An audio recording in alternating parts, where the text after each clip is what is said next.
Почитувани слушатели, од денеска па натаму ќе започнам да правам аудио колумни во кои ќе ги изнесувам моите ставови од областа на работните односи. Се надевам дека ќе ви се допаднат. Прва тема на разговор ќе биде напредокот на трендовите во областа на работните односи. Оваа тема е доста обемна, но денеска ќе се обидам да извојам неколку работи кои што сметам дека се доста важни и заслужуваат да им се посвети внимание.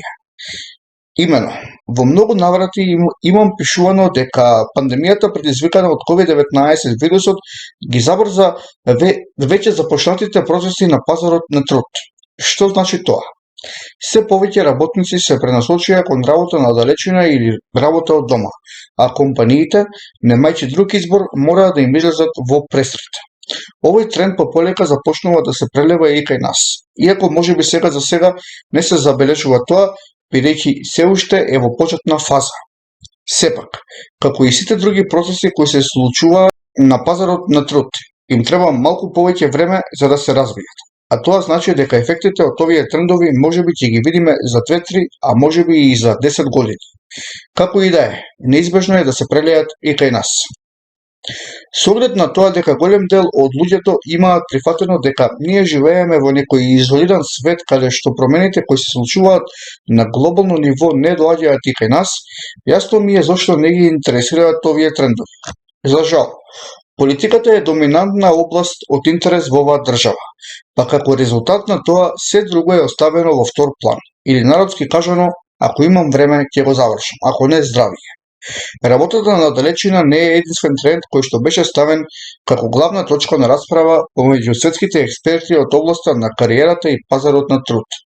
Започна да се зборува и за намалување на работното време, воведување на 4-дневна работна недела, која некои земји ја атестираат и се задоволни од резултатите, а голем акцент се стави и на тоа колку е важен балансот помеѓу професионалниот и приватниот живот и менталното здравје на вработените. Впрочем, пандемијата на виделина ги извади едни од најголемите проблеми со кои се соочуваат работниците во едно општество.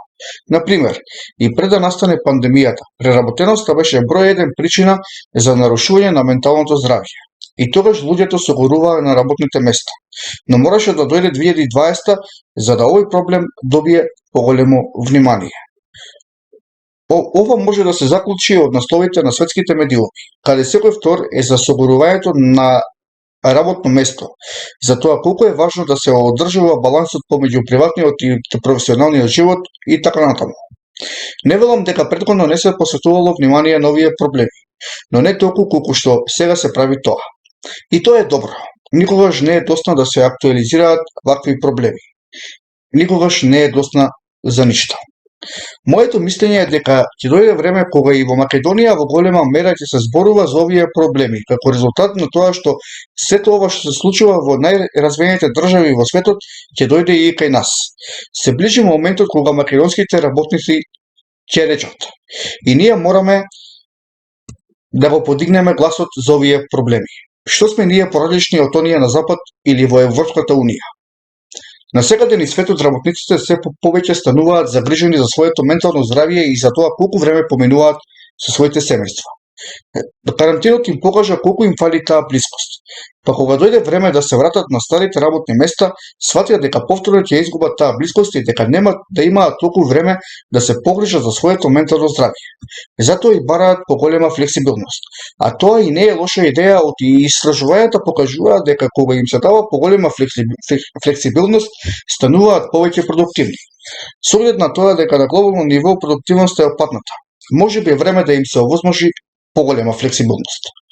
Тоа ќе биде добро и за самите работодавачи, бидејќи помотивирани работници е еднакво на попродуктивни работници. Попродуктивни работници значи поголем профит за работодавачот, а поголемиот профит значи и поголеми плати за работниците и уште поголема мотивација. Ова е како една формула со која, доколку сакаме да решиме некоја комплексна математичка задача, мораме да ја следиме од почеток до крај.